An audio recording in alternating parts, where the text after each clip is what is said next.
Hi, and welcome to Medically Assisted CBD with Charlie Pimarini.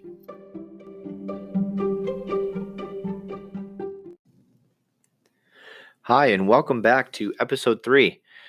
We're going to continue to move along. And if you are finding value in our podcast, please like, share, and subscribe.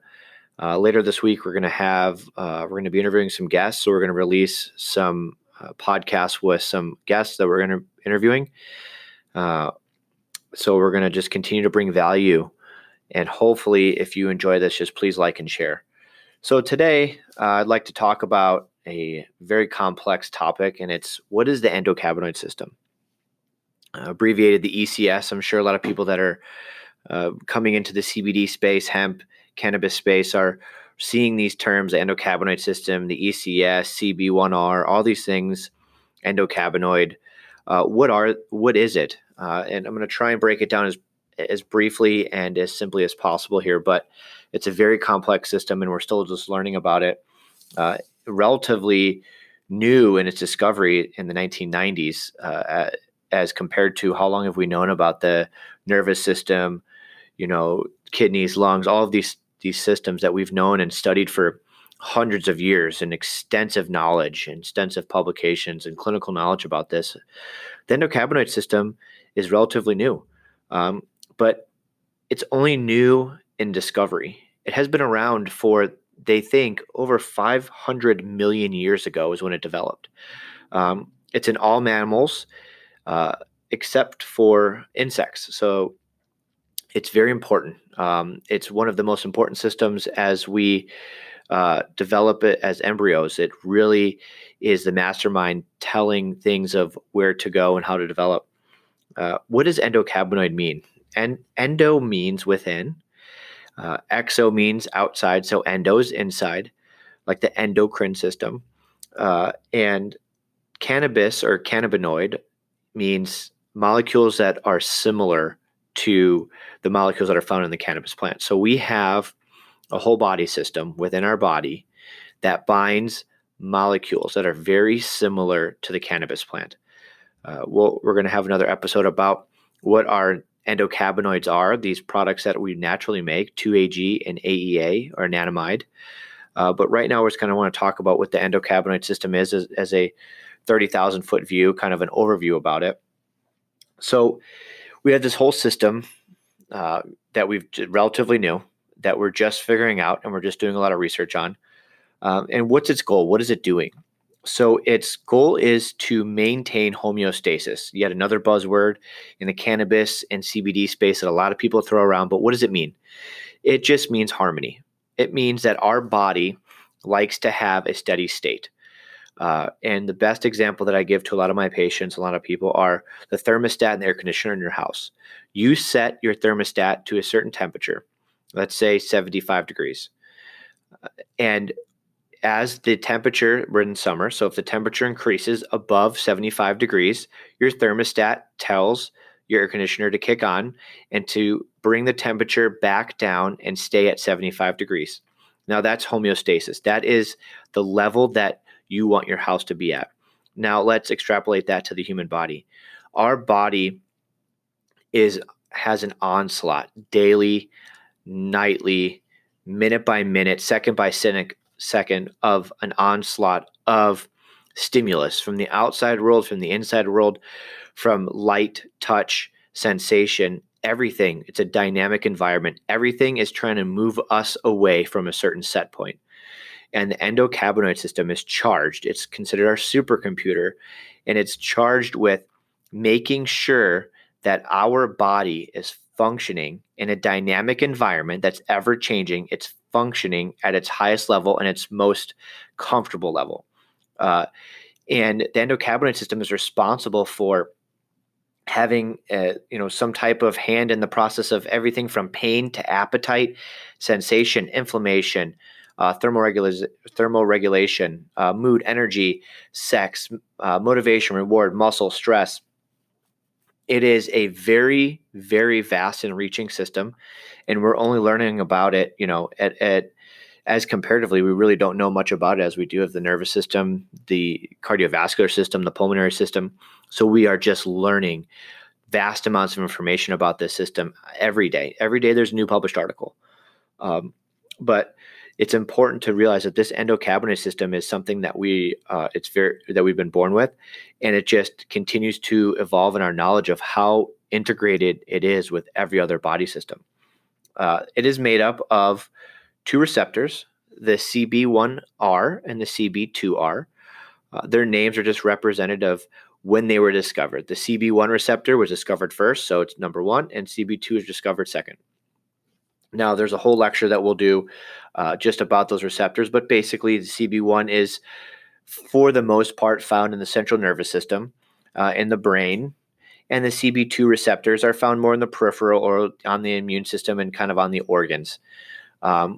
There are pretty much every organ in your body has one of the CB1 or CB2 receptors on it, and that's why a lot of companies make the claims of inflammation for CBD, because there are a lot of CB2 receptors on the immune system, so it can quell immune system response and help with inflammation. But what I try and talk about is how vast this system is and how complex it is. And not only is the endocannabinoid system made of its own transmitters, it's endocannabinoids, 2-AG and anandamide, but also there are other systems outside of the endocannabinoid system that we've known about for years that we're just finding that actually bind and have activity to our naturally produced endocannabinoids. There are capsaicin receptors, which are bind the capsaicin protein, which is found in peppers, which is part of the pain, helps with pain alleviation. Opioid receptors, serotonin receptors, receptors on the nucleus called that help change gene expression. So now we're finding these receptors that we didn't even know were part of the endocannabinoid system. We're finding that they have activity, not just to the CBD that we take exogenously or from an outside source, but actually endogenously.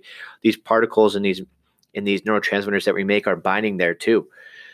This complex system is just ever evolving, and it was only after Dr. Ralph Metroleum in 1964 discovered THC that we were actually able to work backwards and find that THC binds these receptors, and then they, use radiodyed isotopes and were able to backtrack and see where they're binding, and they saw these large, huge collections of receptors in the brain, and then they were able to find that actually binds CBD, THC bind to all these other receptors. But it's important to realize that when you take a cannabis substance, CBD, hemp, THC, we're having reactions to it. You're having psychological, you're having relaxation, you're having any type of effect, is because there are receptors that our body already makes that respond to these substances. And it's important to realize that we were born with this, and it's ever changing, and it needs to be kept healthy. And we'll talk about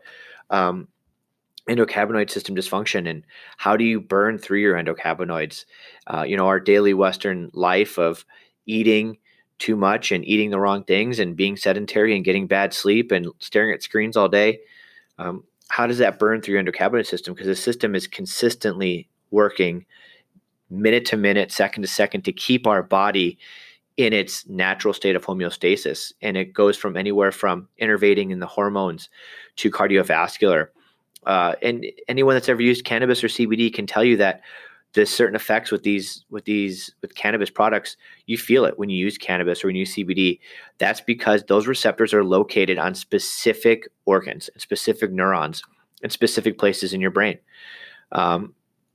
There is some reports that historians believe that cannabis is a big part of why reproduction was able to happen when we were, still evolving on the plains of Africa, because childbirth back then is and still is very painful, but they didn't have the common medications to really help women along with their birth. So they theorized that women ate cannabis tinctures or used the flower or used the oil after childbirth in order to forget and relax after having a baby so they can do it again. Or after a long day of hunting or being chased by a predator, using cannabis in order to forget and to relax of what just happened so you can get up the next day and do it again. Cannabis is very intertwined with us as humans, and it's because we have receptors in our body that bind it. It's very important to realize that. So the main points for the endocannabinoid system is it just regulates homeostasis, okay? And it has vast functions, and we're still learning about it. But this is just a quick Cliff Notes version of what the endocannabinoid system is. It's very important to build upon this. And the next couple episodes, we'll talk about what the endogenous receptors, the CB1 and CB2 are. And they're actually finding that there are other receptors. There's a CB3 receptor. There's some published data that this is an elusive receptor that they're still trying to figure out, and they think they found it. And also, what are the neurotransmitters and the endocannabinoids that our body makes that actually hit these receptors and make them work? And we'll touch on that. But thank you for listening. Appreciate all the views and all the listens. Please like, please subscribe, please share this. And if you have any comments, if you want to be interviewed, please let us know. We're filling up fast for interviews, so we'd love to have you on our podcast, and we'd love just to continue to bring you guys content. Thank you.